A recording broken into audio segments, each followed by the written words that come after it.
AutoVectis can be used to convert MIDAS-type ICR files into absorption mode mass spectra. And in this video, I'll demonstrate how you could do that too. As usual, we'll start with the AutoVectis splash screen, which gives us easy access into all the standard workflows. We're going to be processing an ICR file into absorption mode, so we can go straight into AutoVectis itself.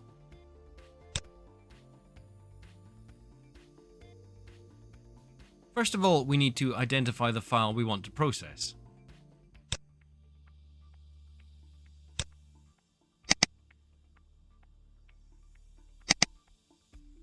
And then we need to set the file type to MIDAS. In these controls, we can set the number of zero pads and the mass range that we wish to process. And as the file we're looking at contains complex organic matter, a mass range up to 1000 Daltons will do.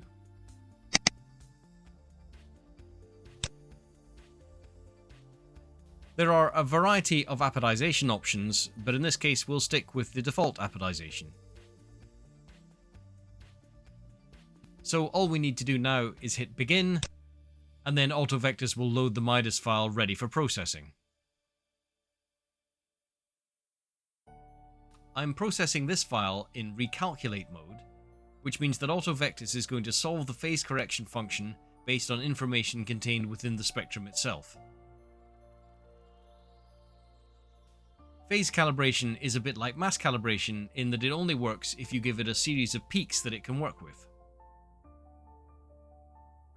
So this first stop in the workflow is asking us to identify the peaks that will be used for phasing. You can go in and manually adjust all the settings. But AutoVectis does a pretty good job of automatically detecting the peak detection settings, so we'll go with those and just accept the peak list that it suggests.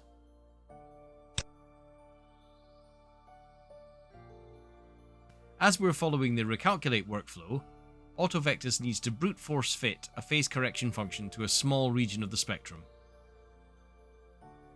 And as with all the steps in this workflow, you can go in and manually adjust all the parameters, including this initial phase correction function, but as AutoVectis does a pretty good job of automatically detecting the right region to use and setting up and optimizing the phase correction function in it, we'll just accept what it's recommended. After which it will use a genetic algorithm to extend and optimize that across the entire spectrum. And that's it, our absorption mode spectrum is ready. Most of the spectrum displays in AutoVectis use the same graph palette that you can use to find standard tools to help you zoom into spectra to see the detail.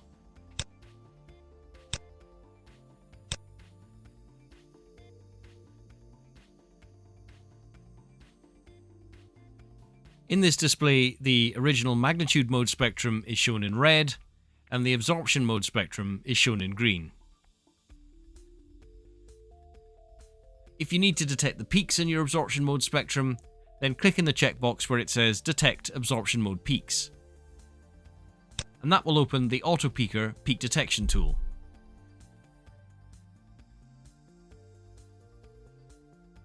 Again, we can use the standard tools to zoom into the spectrum to see the detail.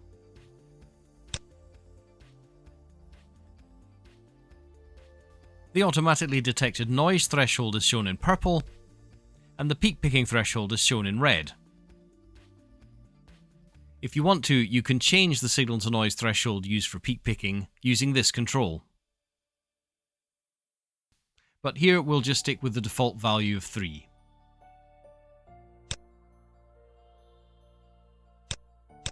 Back out in the main AutoVectis window, the detected peaks are now shown with yellow centroids.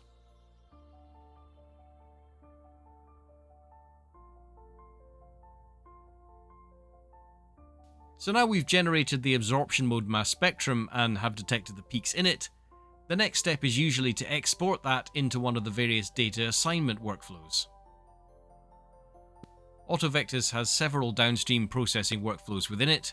We've got Discharger for charge state deconvolving very large protein spectra.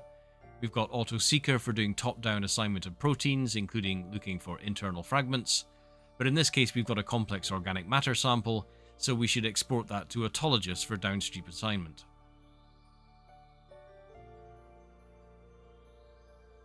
Links to the various export options are available on the Spectral Info tab. So here we'll click on Export to AutoLogis to send the data there for onwards processing.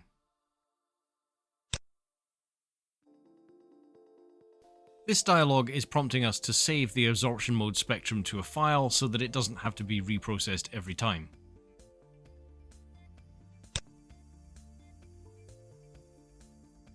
And then the system will automatically send that file to AutoLogis for onwards processing.